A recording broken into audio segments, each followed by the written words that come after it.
Human Dynamics resilience programs are designed to empower leaders, energize teams, and create organizations that not only withstand pressure but excel through it. Let's work together to build resilience that drives performance and lasting growth.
So, hi everyone, good afternoon, and welcome to our first episode of Tibay Talks, mga kwento ng katatagan at tagumpay, Human Dynamics Facebook Live series where we explore practical conversations that support healthier people, stronger teams, and more sustainable workplaces. I am Marian, Associate Consultant of Human Dynamic Philippines, where we build resilience, enhance wellness, and develop sustainability through our employee assistance program services. We have a very interesting topic that many of us can probably relate to, and we are honored to have Miss Camille Grace Marianito to talk about why burnout is not a badge of honor. So please allow me to introduce Miss Camille. She is a registered psychologist and psychometrician with a master's degree in clinical psychology from San Pedro College. She specializes in counseling, psychological assessment, and the implementation of mental health programs. She has extensive practice in both human resources and clinical practice, having worked in roles ranging from HR and recruitment specialist to consultant psychologist. Her career includes significant contributions to employee engagement, recruitment, and mental health initiatives across various organizations. Good afternoon, Camille. Thank you for joining us today. Good afternoon, Marian. Thank you so much for having me as well. So, okay, Camille, now without further ado, I'll start off with my first question. So, for many people, Camille, no, being busy has become a symbol of success. So, why do you think we have started equating exhaustion with achievement? And how can we begin to change this mindset? Okay, that's a very interesting question, no? And very relatable because for sure, yung mga nanonood sa atin ngayon is talagang somehow siguro guilty with this, no? That thinking that being busy really has become a symbol of success. So in the lens of industrial or organizational psychology, there are research now that says that yung business culture is that our productivity, it's often mistaken for our worth. So the more busy you are, the more, kasi busy itong empleyadong to, mas magaling siguro to, or mas madami siyang ginagawa, or mas useful siya sa company. So when employees, no, when they're praised for working overtime, or even responding to messages after work hours, or like majority of us, sacrificing rest for deadlines, over time, nagka-create ito ng unspoken belief that the more exhausted we are, the more valuable or committed we must be sa perspective ng management, no? However, with the researches that is also available, no, decades really of organizational research, it consistently shows na yung excessive work hours are associated actually sa lower productivity and even poor decision making, no? So and definitely it becomes a risk factor for higher rates of burnout. So aside from that, tayong mga Pinoy din, no, may yung kultura natin is that we we value on kaya ko pa naman, ano, meron yon. You always say that, kaya ko pa naman, or nakakahiya namang tumanggi, or pagod lang to, mawawala rin ito, no? So, sa kultura kasi natin, we value so much the sipag, no? Hard work, tiyaga also, no? Perseverance, and pakikisama. So, napaka-importante yun sa atin as Pinoy. These are our strengths, no? That help us remain resilient. However, kapag paulit-ulit na yung kaya ko pa naman, nakakahiya, no? Or pagod lang to, they become or they are misunderstood or taken to extremes. That's why na-overextend natin yung sarili natin. So, with your question that how can we begin changing that mindset, it's a very good question. I would say it would really need or kailangan na require sa atin na mag-redefine kung ano ba yung success for us, no? So kasi ngayon yun na nga yung nagiging symbol yung pag-busy ka. So it should be intentional that success should not really be measured of how depleted we are at the end of the day. Kumbaga, no? Kumbaga, we're going to be intentional into sustainable productivity. No? So, which means na this is more about being able to contribute meaningfully while still having the capacity to do things for yourself.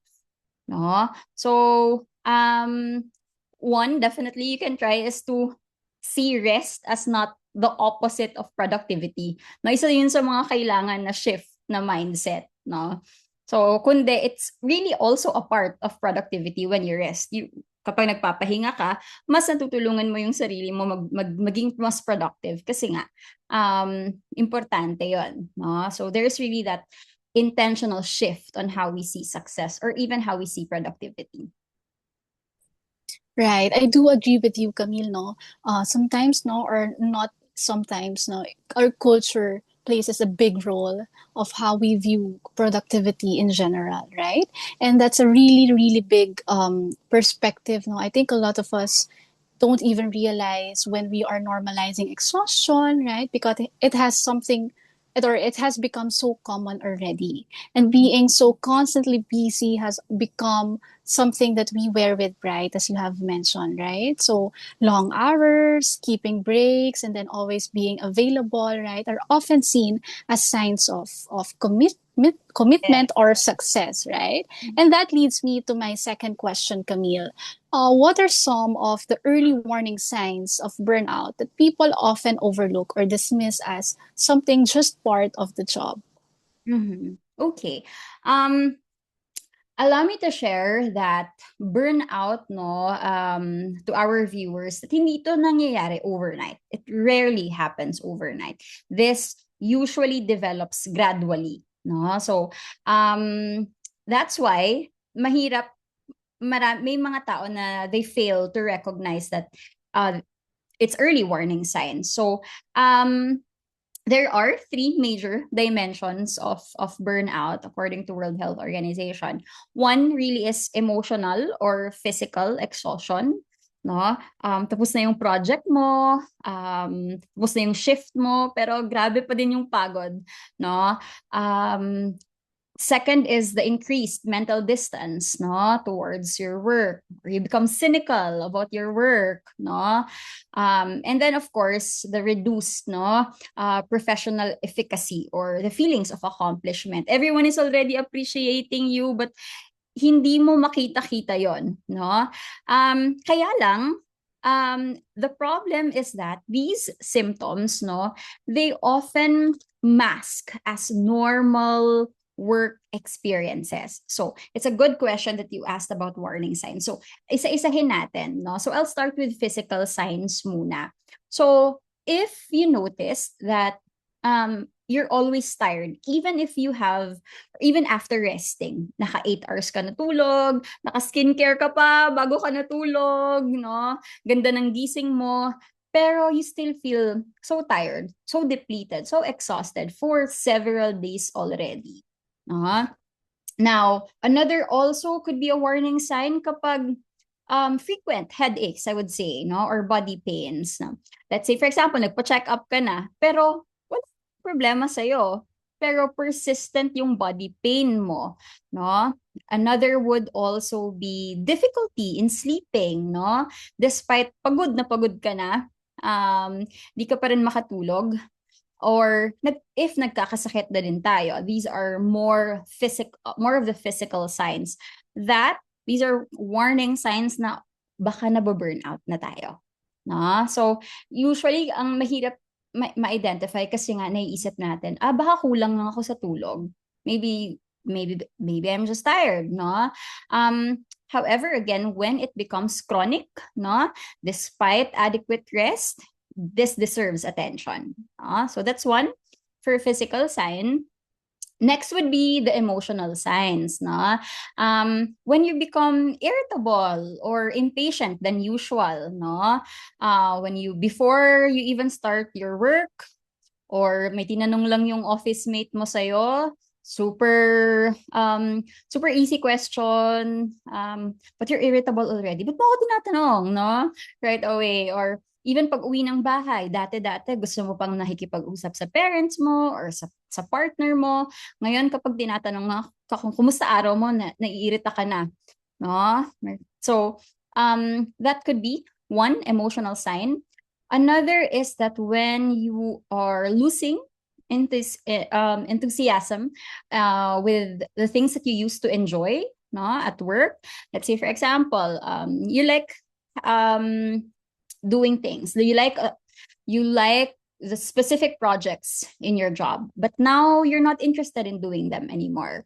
No, you feel like it's overwhelming. Although kabisado mo na siya, no? Alam mo kabisado mo siya, but ngayon parang ang hirap-hirap niya nang gawin. These could be some of the early warning signs that you may be experiencing burnout. So again, if there is also persistent, no, paulit-ulit na emotional exhaustion, this could be one of the earliest indicators of burnout.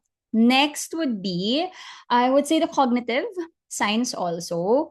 When there's difficulty in concentrating, parati kang nagiging, you forget things, no? And I would just also like to emphasize, if hindi ito normal na, before, hindi ka naman makakalimutin, tapos it became a pattern na that you always forget things, then it could be an indication, no? Also, yung mahirap mag-make ng decisions where, again, there's a change in behavior na dati naman kaya mo namang mag-decision, no? So, those could also be warning signs in cognitive warning signs. Thank you so much, Camille. No? You just gave us a comprehensive view kung ano talaga yung signs ng burnout. Kasi sometimes, no, when we say burnout, parang general, superficial lang yung take ng Filipinos. Parang burnout is just a manifestation. Pero little did we know na maraming signs underneath, diba, of burnout. And you have mentioned about physical, diba, emotional, psychological. And we know, no, na sometimes these signs don't look dramatic. Hindi sila ganon ka-dramatic. They can be small changes that, again, gradually build over time. They don't build overnight, pero as, time goes by, diba, nagbe-build up siya, right? And the consequence, again, is burnout and some other manifestations, right? Okay, so as we begin wrapping up today's conversation, Camille, if there's one message you hope everyone remembers after today's conversation about burnout, what would it be, and what is one small step that they can take this week to protect their well-being? I would say be intentional. No, that's one. Be intentional about taking care of yourself. Now, not in a way of taking care of yourself from just like buying the things that we like kasi we're working, diba? We're working, we have salary. So, okay, if how do I take care of myself? I buy the things that I like. But I would like to encourage everyone this week, in order for you to protect your well-being, reflect, no? Be more intentional kung pagod ka na nga ba talaga? At kapag pagod ka na, be intentional about taking care of yourself. Give yourself time, no? Because hindi kasalanan na maging na mapagod. I'd like to say that hindi mo kasalanan na mapagod sa trabaho, no, sa responsibilities, and all the more, hindi kasalanan ang magpahinga. Okay, so prioritize it, be intentional about how you take care of your well-being. Ang ganda nun, Camille. Hindi mo kasalanan mapagod at hindi mo rin kasalanan magpahinga. Right? That's very valuable insight. So thank you so much again for sharing those knowledge and expertise. One thing that stood out from today's conversation, of course, is that being always busy does not always mean being productive and meaningful, right? We have to be intentional on what we do, right? And at the end of the day, mahalaga na alagaan natin ang sarili natin, not just physically, but also emotionally, psychologically, and even spiritually, right? Ms. Camille, thank you so much again for sharing with us your knowledge and expertise on how we can change our perspective on burnout and for sharing with us what we can do to protect our well being. For our viewers, thank you so much for joining us as well. And we hope that you have learned something about why burnout is not a badge of honor and that it's possible that we can take care of ourselves while we are still thriving at work. If you found today's sessions meaningful, please don't forget to like our Facebook page, Human Dynamic Philippines, and share this live stream with your colleagues and friends. We'll see you again on our next Facebook Live series for more practical conversations on workplace well-being and resilience. This is Marian, and this is Tibay Talks, mga kwento ng katatagan at tagumpay. Thank you, everyone. Bye-bye. Bye-bye.